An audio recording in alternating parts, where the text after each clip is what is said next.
24년도 2형 같이 보겠습니다. 한국 레저 스포츠 사업과 초경량 비행장치 사용 사업에 공통적으로 해당하는 사항은 레저 스포츠 사업하고 사용 사업에 공통적으로 뭐가 들어가냐면은 사업 범위에 조종 교육이라는 게 들어갑니다. 레저 스포츠 사업이라고 해서 조종 교육이 없을 거다라고 생각하시는 분들이 많은데 사업 그 범위를 보면은 조종 교육이 들어가 있어요. 그래서 해당하는 것은 3번이고요. 항공보험은 자동차 손해배상 보장법 시행령을 따라서 그 드론 보험을 가입을 하라라고 되어 있습니다.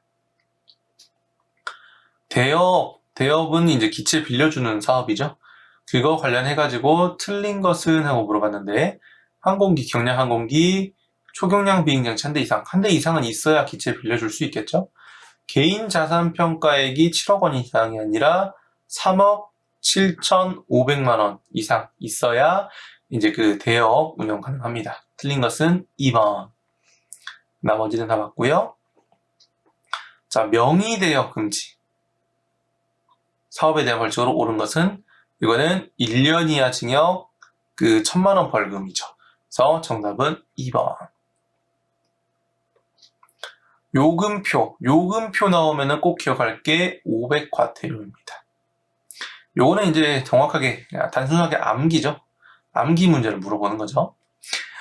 교통관제 업무가 제공되며 D등급에서 시계 비행을 하는 항공기관에 교통 정보를 제공하는 구역은 어느 것인가 하고 물어봤는데 조원구역 교통관제 업무가 제공된다 했으니까 교통구역이겠네요. 요거 외우실 때 너무 어렵게 생각하실 필요 없습니다. 교통 나오면 교통구역 고르면 되고 군작전, 군사작전 나오면 군작전 구역 이렇게 골라주시면 돼요. 6번의 정답은 3번. 다음 공역 중 통제공역에 해당하는 구역은 통제공역은 금지, 제한이라는 단어가 들어가야 됩니다. 여기서는 3번이 되겠군요. 비행 정보 업무만 제공되고 지표면으로부터 1000피트 미만, 300m 미만의 낮은 공역이니까 G등급, 제일 낮은 G등급 공역이 되겠습니다. 9번, 조종자 준수사항 위반 중 틀린 것은 조종자 준수사항 위반. 시계 비행을 시계 비행한다는 것은 기체를 눈으로 똑바로 보고 비행을 한다는 건데 이건 잘못된 거 아니겠죠? 9번의 정답은 2번. 이거는 너무 쉽네요. 인적 요인에 대해서 설명한 것 중 틀린 것은 인적 요인이라고 하는 것은 사람 때문에 사고가 발생되는 원인을 분석하는 방식인데 인적 요인은 인간과 관련 주변 요소들, 하드웨어, 소프트웨어, 환경, 사람과 사람까지 해가지고 요것들을 같이 분석을 해서 이제 인적 요인을 분석을 한다고 합니다. 그래서 인간과 관련 주변 요소들 간의 독립성이 아니라 관계성에 초점을 맞춘다라고 해요. 틀린 것은 1번. 나머지는 다 맞는 말이고요. 항공사업법의 목적 중 틀린 것은 물어봤는데 이용자의 편의 향상, 국민 경제 발전과 공공복리의 증진, 교통 이용자 보호. 교통 이용자 보호는 사업법의 목적에 들어가지 않죠.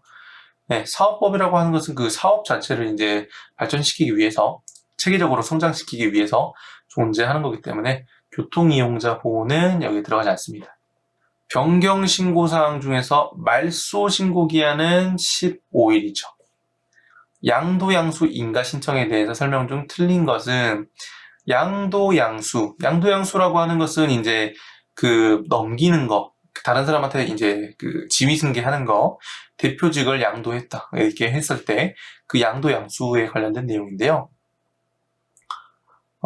항공기 사용 사업을 양수하려는 양도인과 양수인은 30일 이내에 지방항공청장에게 제출해야 된다. 맞고요. 지방항공청장은 신청을 받으면 양도양수인의 성명 주소를 공고해야 된다. 맞고요. 지위승계 효력은 신고 접수 후부터 발생된다. 지위승계 효력은 내가 대표자를 넘겨받았다. 내가 이제 대표자다라고 말을 하려면은 접수 후가 아니라 신고 수리가 마무리되고 나서부터, 정확하게 딱 되고 나서부터 그 효력이 발생하겠죠.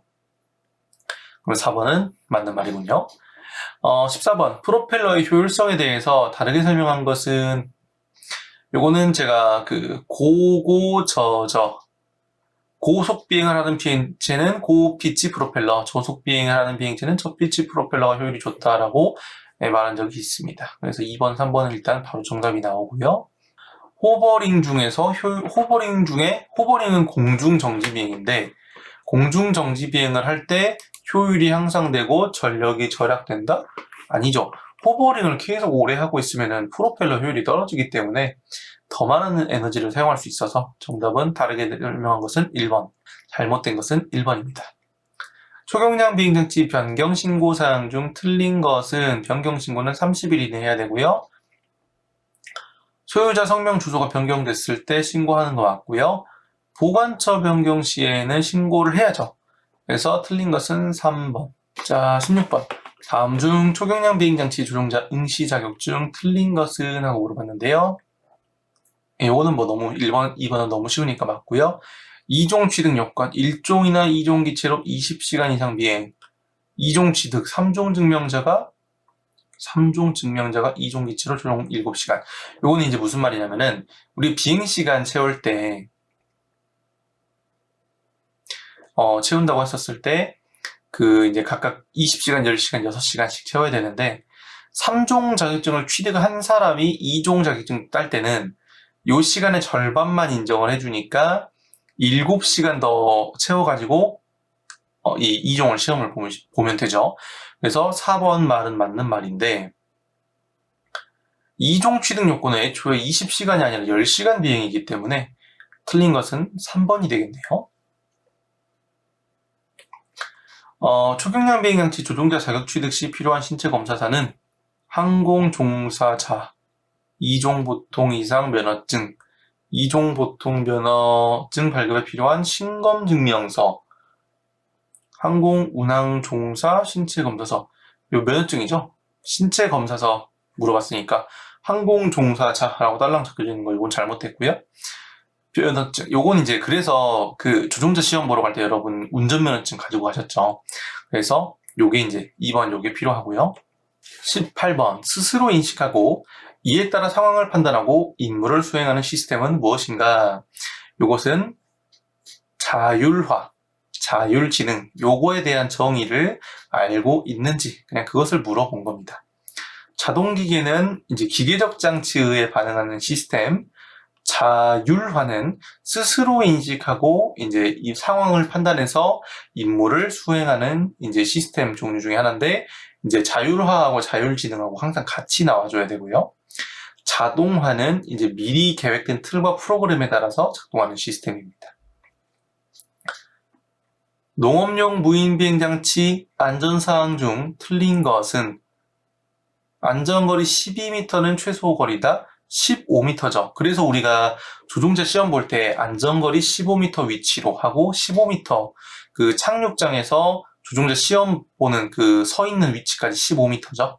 그래서 15m가 최소 거리입니다. 나머지는 맞는 말이고요. 초경량 비행장치 조종자 실기시험 중 불합격에 해당하는 사항은 비상 착륙 시 1회 정지하지 않고 착륙. 합격. 이거 상관없습니다. 40m 전진 기동 시 전진했을 때 콘에서 4m 추가 전진. 이거 상관없죠. 전진 기동은 앞, 뒤로 5m씩 허용 범위입니다. 그래서 오케이 합격. 정지 호버링 시 90도 회전하고 호버링 콘 위치를 수정하고 180도 회전. 이거 상관없죠. 착륙 시 착륙장 중앙을 맞추기 위해서 발목 높이에서 한 7에서 8초 정도 비행 후 착륙. 요거는 이제 무슨 말이냐면은 랜딩을 할 때 내려오고 있는 과정에서 이 착륙장에서 여기에서 이제 7에서 8초 정도 지금 비행을 했다는 얘기인데 원칙적으로 착륙장을 맞추기 위한 시간은 1에서 3초로 규정이 되어 있습니다. 그래서 요거는 불합격이겠네요. 예, 7, 8초 정도 여기서 계속 이제 비행을 했다라는 것은 착륙장에 착륙을 해야 되는데 그거에 대한 조종이 잘 안 된다는 의미이기 때문에 4번이 불합격 사항입니다. 상호 네트워크로 연결되고 다수의 드론이 군집을 형성됐다. 군집 비행이겠군요. 드론 해킹 중 스푸핑에 해당하는 사항으로 틀린 것은 하고 물어봤습니다. 스푸핑이란 속인다라는 뜻을 갖고 있다. 맞고요. 드론의 조종을 빼앗아 탈취하는 것. 요거는 하이제킹이라 하죠. 하이제킹, 스푸핑 아닙니다. 틀린 것은 2번. 나머지는 스푸핑이고요. 자, GNSS. GNSS는 쉽게 생각하면 GPS입니다. 그거에 대한 설명으로 틀린 거 물어봤는데요. 위성항법 시스템의 약자로 GPS, 크로나스, 갈릴레오, 베이도. 네, 맞고요. DOP가 높을수록 정밀도가 낮죠. DOP라고 하는 것은 이제 위성 신호를 받았었을 때 4개 이상의 위성 신호를 받았었을 때 겹쳐지는 부분에 오차를 얘기하는 것이 바로 DOP인데 오차는 낮을수록 좋은 거죠. 그래서 오차가 크면은 그 결과값은 좋지 않다라고 말을 합니다. 그래서 높을수록 정밀도가 떨어지죠. 틀린 것은 2번. 초경량 비행장치 조종자 실기시험 중 불합격에 해당되지 않는 것은 그러니까 합격사유 고르라는 거군요. 비행 중 교관 3자 개입, 불합격. 기준고도 2.5로 비행. 요거는 기준고도를 처음에 3m로 지정을 했다고 하면은 위아래로 0.5씩은 허용 범위이기 때문에 2.5에서 3.5까지는 허용 범위입니다. 그래서 요거는 합격.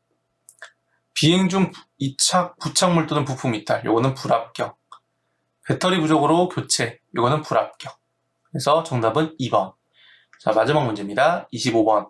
영상항법 시스템을 사용해서 얻을 수 있는 정보가 아닌 것은 영상항법 시스템을 사용을 했었을 때 얻을 수 있는 정보는 이제 옵티컬 플로우 그리고 이제 특징점 추적 그리고 영상 정합 정보 수집을 이제 할 수 있고요. 풍향 속도는 이제 그 영상항법 시스템으로 측정을 하는 게 아니기 때문에 아닌 것은 2번이 되겠습니다. 그래서 자 여기까지 해가지고 지도 조종자 교관 2형까지 다 마무리 지었고요. 여러분들이 시험 보시는 데 있어서 이제 많이 어려움을 많이 느끼셨을 텐데 여기서 제가 이제 설명해드리는 이 내용들이 여러분에게 도움이 많이 되셨으면 좋겠습니다. 자, 저희는 조금 더 좋은 내용으로 찾아뵙도록 하겠습니다. 감사합니다.